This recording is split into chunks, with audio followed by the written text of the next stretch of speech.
করার কারণ কি? সন্তান সম্ভাবনা হলে আমি চাকরি পাবো না।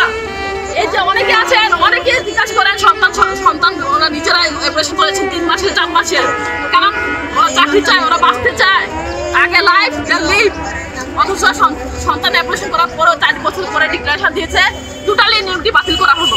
আমাদের মেয়েদেরকে রাস্তায় নামাইছে, আমাদের মেয়েদেরকে হয়রানি কেন করছে? এখন তারা আমাদের নিয়ে আবার নাটক শুরু করছে।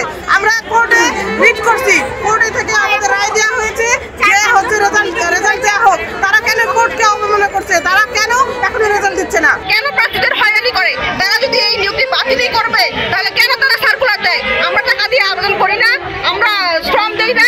আমরা আপনারা সবাই জানেন যে একটা সরকারি চাকরির পরীক্ষায় টিকতে কত প্রতিযোগিতা করতে হয়, তাহলে আমরা কি শ্রম দিয়ে টিকি না এখানে?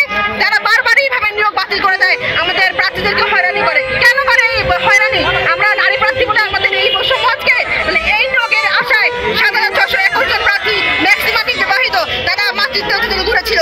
ইভেন যারা কনসিভ করেছে তারা অ্যাবর্শন করে ফেলেছে, তাহলে এই দায়ভার কে নেবে? তাদের কি এই অ্যাবর্শনকৃত বেবিটি ফিরে আসবে? 4টা বছর তারা কি ফিরে যেতে পারবে আমাদেরকে? আর আমাদের ম্যাক্সিমাম প্রার্থী এখানে 30 বছর বয়স হয়ে গেছে, আমরা কি আর কোনো সরকারি সার্কুলারে আবেদন করতে পারবো?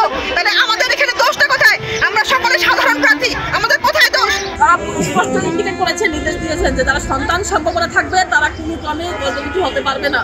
আমি নিজে সহগ্রারে নিজের ইচ্ছায় আমার 3 মাসের বাচ্চাকে অপারেশন করেছি, কারণ অপারেশন করার কারণ কি? সন্তান সম্ভাবনা হলে আমি চাকরি পাবো না।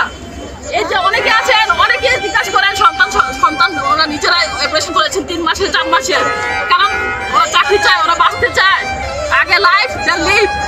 অথচ সন্তান অপারেশন করার পরও 4 বছর পরে ডিক্লারেশন দিয়েছে টোটালি নিয়োগটি বাতিল করা হলো। এই বাতিল আমরা মানি না, আমরা নিয়োগ চাই যত তাড়াতাড়ি সম্ভব। আমরা আলটিমেট দিয়েছি, আমাদের নিয়োগ দেন, না হলে আপনারা পদত্যাগ করেন।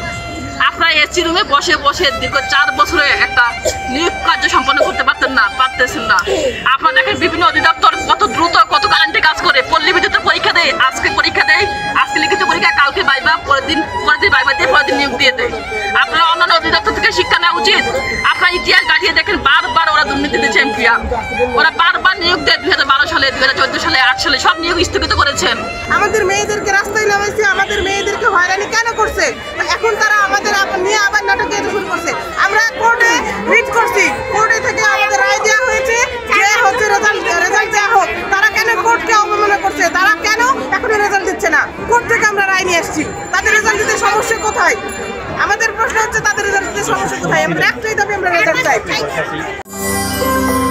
সত্য, বস্তুনিষ্ঠ ও নিরপেক্ষ দৈনিক জনবাণী।